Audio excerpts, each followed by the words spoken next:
Hello and welcome back to the second Queensland preview show for Racing Rant.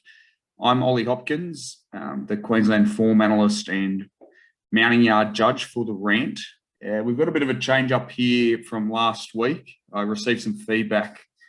People didn't mind the show, but staring at my face for 10 minutes apparently was a bit torturous for some. So I'm running the double screen here, and you can see the replay of Miami Fleece's last run, which is a bit of an indication of the race I'm going to be previewing today. In terms of last week, the preview probably didn't get off on the right foot. Both the horse I was tipping and the horse I was potting was scratched prior to race day, so a bit of a false start there. Hoping Miami Fleece isn't scratched this week, so we can at least see one go round. Apologies for wasting the 10 minutes of your life last week if you watched that. This weekend in Brizzy, we have an absolute gala of racing. We've got the Gold Market at the Gold Coast tomorrow. That's Friday. The return of Alligator Blood, big weight. Well covered in the press, so that'll be a great watch. I can't really tip anyone into anything in that race at the moment. It's just a question of, is he still with us, and can he carry the weight? I think as a type he can carry the weight, so take with that what you will. Saturday we go to Doomben and the gala continues. We've got quite a number of good horses, particularly quite a number of good horses resuming Saturday at Doomben with the rail out half a metre. Miami Fleece is one of those horses off about, I think, 5-week break into this. So as I've alluded to, the race I'm going to preview this week is Miami Fleece's race, which is race 3, class 6 fillies and mares race over 1,200 metres. As I said, rail out half a metre. Expect it to play regulation Doomben, to be honest, which is advantage on speed. It's pretty standard. The track's pretty consistent, even with rail movements. So advantage on speed, which should look to suit Miami Fleece as well. Now, Miami Fleece quite short at the moment, around the $2 mark. I still think there's actually quite a bit of value in that price. I have her around the $1.60, $1.70 mark.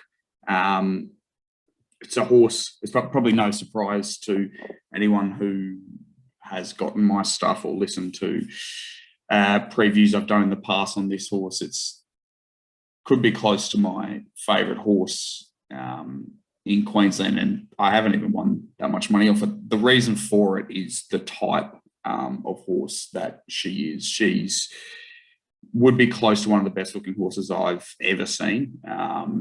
She's just impeccable. I first saw her in her second start in a race, which was at Doomben, and she absolutely destroyed the clock that day. Came out the next start. Now, the next start was in the big Gold Coast race, the name of which escapes me now for, I can't think of it for the life of me. Anyway, it was a big Gold Coast race, and typical Gold Coast, it was on an absolute bog, and safe to say she failed. She had plenty of excuses there. She was in the wrong part of the track, and she's an out and out, not a wet track type. They put her out after that run, thank God. Brought her back last start. Now, last start, that's the replay I've got up here. She was first up into this, obviously, about 140 days, and she was carrying quite a significant amount of condition in the yard. I erred on this day. I thought, such is the class of this animal, that she would be able to overcome a number of things she had going against her. She was first up carrying condition on a soft 7 track. She'd also drawn wide with speed underneath it at Doomben over 1,050. Now, if anyone who bets in Queensland knows, the wide barriers at the 1,050 metre start at Doomben are a no-go zone. It's sort of proved here. So if I just run the tape, I don't think you guys have audio, but I do. I'll just mute it for myself. So you can see she half sort of missed. She didn't miss the start. I've lost. There we go. She didn't necessarily miss the start, but she was slowish away. And from these wide gates at 1,050, you can't be back there if you're a go forward horse. So Georgie's on's driven it forward, which, to be expected on the day. Now, this is where things sort of went amiss. She got up outside the lead 3 wide, and instead of going on with it and sort of controlling the race, she just was sort of forced to park up here. They did go along at an okay clip. They weren't flying along. But yeah, so the horse was basically just parked up out there around the bend. You're in big trouble. Now, the eventual winner, I've lost replay, but the eventual winner is the Steve Tregay horse, Eloquently, which is just sitting off her back, got a perfect toe into the race, and has duly saluted. I wish I could show you the rest of that replay, but it looks like I can't. Now, Miami Flice, with all things considering in that run, she's really battled on well, better than she probably had the right to. Beat the rest reasonably comfortably. So here we go. You can see Eloquently, she's just had the peel off her back here at the top of the straight. With that sort of torrid run, I think she was entitled to go down late. You can see she still fought on well and sort of gapped breast in what was a pretty trying affair. Comes here. Now, she draws barrier 7 here. I think that's a big tick, and primarily because a lot of the speed influences in the race are drawn outside her. The second favourite in particular, She Can Sing, is drawn outside of her here. She Can Sing is the horse I'm probably potting in the race, and the reason I can get Miami Flice so long is that She Can Sing's second favourite.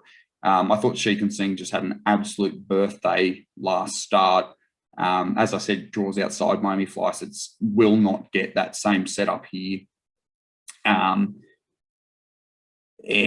looks a big risk for mine at the price. The other horses coming out of that race, I think the Pines, if we touch on the Pines first, I thought it was okay from the back, sort of against the pace of the race. The issue is it's going to be in a similar spot here. As I said, Doomben 1,200, rail out half a metre. That's a big concern for mine. The other horse, Distar 1, might be the fly in the ointment. Drawn barrier 4 with Auburn on board. They could make Miami Flice work a little bit to get across.